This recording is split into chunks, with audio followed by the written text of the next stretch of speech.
Hello दोस्तों, मैं आपका होस्ट एवं doctor Anit Kumar Jaiswal, consultant gynaecologist, Bajrang city hospital एवं ट्रॉमा सेंटर, धौलपुर, राजस्थान।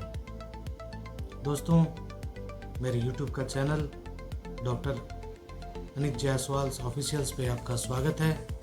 और आज आपके सामने एक नई जानकारी लेकर मैं फिर से आया हूँ। आज हम जानेंगे कि गर्भावस्था के दौरान महिलाओं को जो ब्लीडिंग होती है बीच में, उसके क्या कारण हो सकते हैं और उनसे बचने के लिए और उनको रोकने के लिए क्या कुछ किया जा सकता है। तो आइए चलते हैं। इससे पहले मेरी एक रिक्वेस्ट है, यदि आपको मेरी ये जानकारी अच्छी लगती है तो कृपया मेरे इस चैनल को लाइक कीजिए, सब्सक्राइब कीजिए और ज़्यादा से ज़्यादा शेयर कीजिए और कमेंट्स में अपने कमेंट्स लिखिए। धन्यवाद। तो आइए चलिए शुरू करते हैं। सबसे पहले हम जानेंगे कि गर्भावस्था में जब बच्चा पेट में गर्भ में आता है तो ब्लीडिंग होती है तो किस किस कारणों से होती है।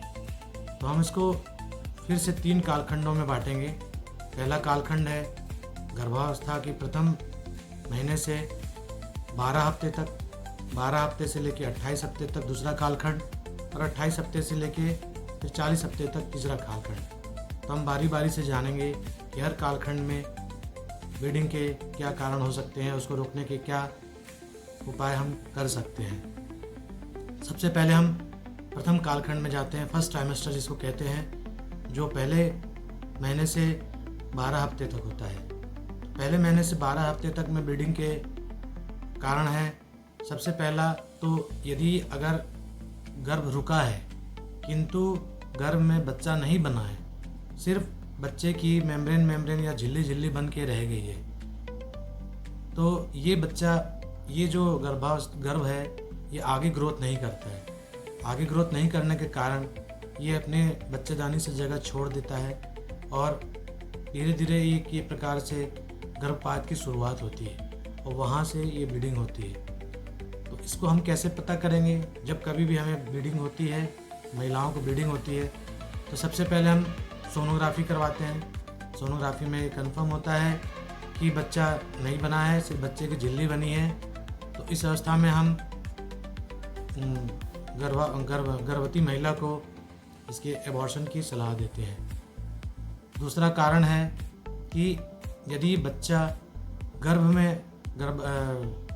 बच्चेदानी में न रुक करके अगर बच्चेदानी से बाहर ट्यूब में या अंडेदानी में या और कहीं रुका हो तो उस समय भी ये ब्लीडिंग हो सकती है। किंतु ये एक खतरनाक स्थिति है, क्योंकि जिसको हम सामान्य भाषा में एक्टोपिक प्रेगनेंसी कहते हैं। इसमें हमें इमीडिएट अटेंशन की ज़रूरत पड़ती है और यदि बच्चेदानी से बाहर बच्चा रुका हुआ है तो उसे सर्जरी के द्वारा उसको हटाना पड़ता है। तो ये दूसरा कारण है जिसमें प्रथम 3 महीने में ब्लीडिंग होती है। तीसरा कारण है यदि बच्चा जो रुका है उसकी झिल्ली के चारों ओर यदि कहीं खून का रिसाव हो रहा है और खून का थक्का जम गया है, जिसे हम सब कोरियोनिक हेमरेज भी कहते हैं। अगर ये खून का थक्का जमा है तो यहाँ से जब ये थक्का रिट्रैक्ट होता है, छोटा होता है, तो इसमें से खून की बूंदें नीचे स्वीप होके बच्चेदानी के मुंह से बाहर आती हैं। तो मरीज को मैला जाने की शिकायत या हल्का फ्लैश ब्लड जाने की शिकायत होती है। तो इसको भी कंफर्म करने के लिए हम प्रेगनेंसी में सोनोग्राफी करवाते हैं। तो सोनोग्राफी से हमें ये पता चलता है कि कहाँ कहाँ क्लॉट जमा है, इसका आगे क्या भविष्य हो सकता है। चौथा कारण है यदि गर्भस्थ शिशु डेवलप हो रहा है प्रथम 3 महीने में और यदि उसकी किसी कारण से धड़कन रुक जाए और गर्भ में ही उसकी मृत्यु हो जाए, तो इस अवस्था में भी बच्चा बाहर आ जाता है और उसकी वजह से ब्लीडिंग होती है। तो ये भी एक एबॉर्शन की प्रक्रिया है जिसमें भी ब्लीडिंग हो सकती है। अन्य कारणों में हम जाते हैं, यदि बच्चेदानी का मुंह पहले से खुल रहा है किसी कारण से, तो उसमें भी ब्लीडिंग होती है। तो ये 3-4 मेजर कारण हैं जिसके कारण से प्रथम 3 महीने में ब्लीडिंग हो सकती है। अब इनकी रोकथाम के लिए हम क्या कर सकते हैं? सबसे पहले तो यदि अगर बच्चा नहीं बना है, जिसे हम एनएम्ब्रियोनिक गेस्टेशन कहते हैं, तो उसमें हमें डॉक्टर के पास जाना चाहिए, गायनेकोलॉजिस्ट के पास। वो आपको सुरक्षित गर्भपात की आपको सलाह देंगे और उसकी प्रक्रिया वो कर सकते हैं। दूसरा है, यदि एक्टोपिक प्रेगनेंसी, बच्चेदानी से अगर बच्चा बाहर रुका हुआ है, तो हम उस अवस्था में उसके लिए इमीडिएट सर्जिकल इंटरवेंशन की ज़रूरत पड़ती है और हमें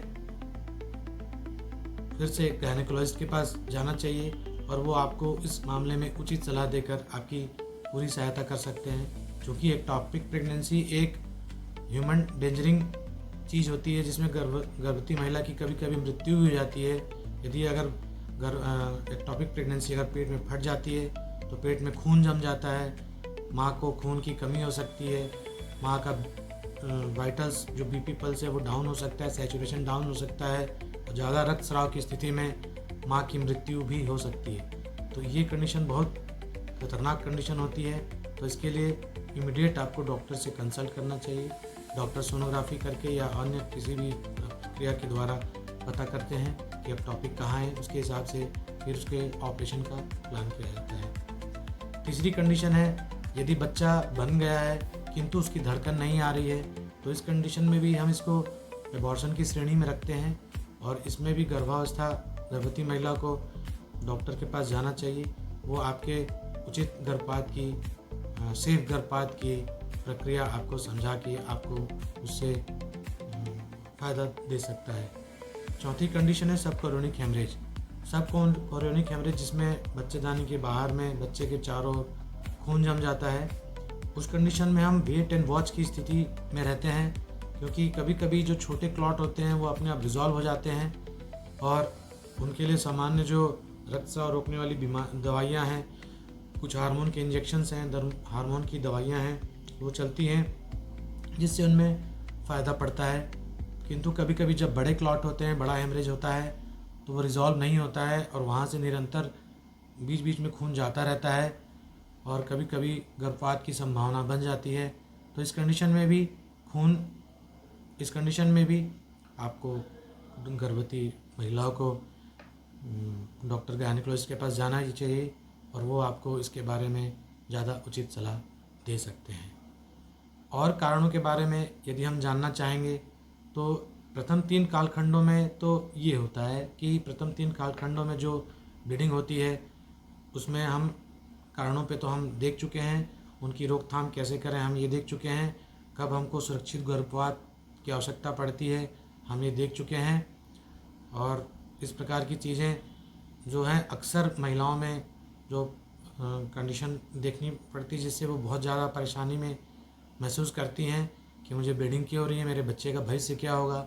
तो इस कंडीशन में डॉक्टर जो आपके गायनेकोलॉजिस्ट हैं आपको उचित सलाह देते हैं कि आप सोनोग्राफी करवाइए, कुछ ब्लड टेस्ट करवाइए, कुछ सारी करवाने के बाद वो सारी जानकारी इकट्ठा करके फिर आपको उचित मार्गदर्शन देते हैं।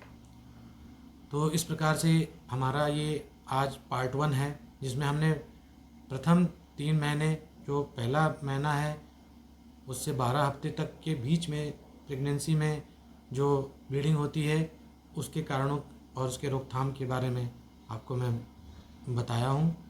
तो बाकी पार्ट 2 में हम देखेंगे कि 12 हफ्ते से लेके 28 हफ्ते के बीच में किन किन कारणों से ब्लीडिंग हो सकती है और उनके रोकथाम के लिए हम क्या कर सकते हैं, इसके बारे में हम पार्ट 2 में देखेंगे। दोस्तों, मैं आपका होस्ट एवं आपका डॉक्टर दोस्त डॉक्टर अनित कुमार जायसवाल, मैं कंसल्टेंट गायनेकोलॉजिस्ट के रूप में बजरंग सिटी हॉस्पिटल एवं ट्रॉमा सेंटर धौलपुर में कार्य करता हूं और इस प्रकार की महिलाओं से संबंधित, मेडिकल से संबंधित, गर्भावस्था से संबंधित जानकारियां मैं आपके सामने लेके आता हूं। यदि आपको मेरी ये जानकारियां अच्छी लगती हैं और आपको इनका बेनिफिट मिलता है तो कृपया मेरे चैनल को लाइक कीजिए, सब्सक्राइब कीजिए एवं ज़्यादा से ज़्यादा शेयर कीजिए। और यदि आपके कुछ प्रश्न हो तो कमेंट बॉक्स में कृपया कमेंट कीजिए। मैं समय निकाल कर उन प्रश्नों का जवाब देने का पूरा प्रयास करूंगा बिजी शेड्यूल्स के बीच में। और यहीं पे मैं आज का ये सेशन क्लोज़ करता हूँ। धन्यवाद दोस्तों। जय हिंद, जय भारत।